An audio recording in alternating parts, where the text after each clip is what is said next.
Hello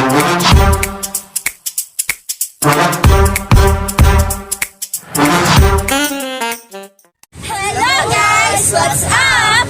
Nandito kami ngayon sa capital of Laguna. Walang iba kundi ang Bayan ng Santa Cruz! Kung saan matutunghayan natin at maipapakita ang kultura sa ating bayan.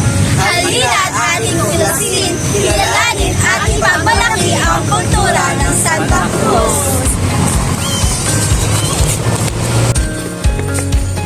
Dito sa ating bayan ng Santa Cruz, matatagpuan ang iba't ibang tradisyon na pinapaniwalaan ng mga tao. Dahil ngunit, magpatuwa na kahit naman ang aming relihiyon, nagkakaroon pa rin kami ng pagkakaisa-isa upang sa patuloy na pag-unlad ng aming bayan.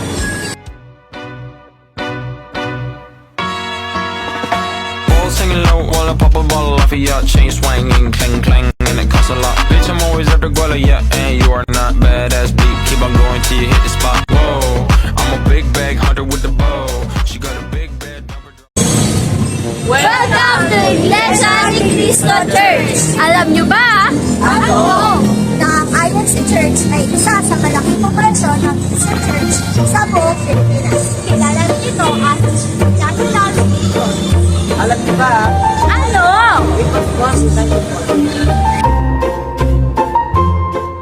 Hello guys, what's up? Hello guys, what's up? So, saan tayo punta ngayon guys? Saan punta tayo guys?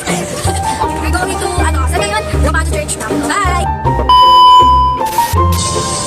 Welcome to Immaculate Conception Paris Church.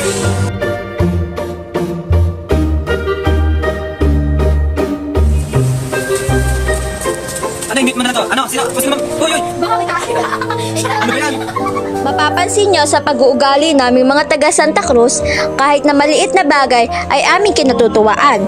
Pero pagdating naman sa mga seryosong bagay, ito ay aming inirerespeto at iginagalang. Narito tayo ngayon kung saan madalas nakapwesto o nagaganap ang iba't ibang pagdiriwang sa bayan ng Santa Cruz. Nakilala ang bayan ng Santa Cruz dahil sa pinakasikat nitong produkto na kesong puti na kung saan dinarayo ito ng bawat tao mula sa iba't ibang bayan. Tuwing buwan ng Marso at Abril, ipinagdiriwang ang Quezon Puti Festival kung saan dinarayo ito ng iba't ibang barangay upang ipakilala ang produktong Quezon Puti. Ngayon naman, ating pupuntahan kung saan matatagpuan ang paggagawa ng Quezon Puti at matatagpuan ito sa Barangay Bagong Bayan. Bagong bayan daw? Tara, puntahan natin.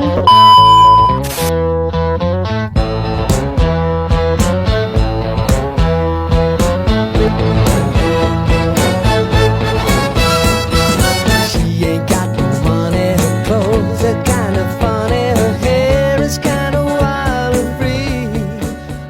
Narito po tayo ngayon sa Barangay Bagong Bayan, Santa Cruz, Laguna, kung saan pwede po tayo makabili ng Quezon Puti.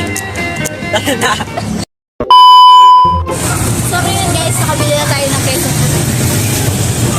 Punta tayo ngayon upang alamin po kung paano po gumawa ng isang Quezon Puti. Tayo pwede niyo po bang sabihin sa akin kung paano po yung magawa po ng Quezon Puti? Ang Quezon Puti ay gatas ng kalabaw. Yan. Kasi yan ay nilala pa namin sa aking mga lolo at lola. Tamang chika lang kay tatay para malaman yung mga ingredients.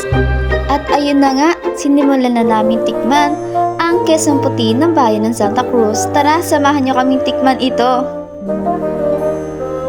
Nang napabalik kami sa plaza, galing sa Bagong Bayan, napadaan kami sa natitinda ng buko juice para maismasa ng aming pagkauhaw. Grabe! Nakuryos kami sa lasa ng Quezon Puti, pero masarap naman siya.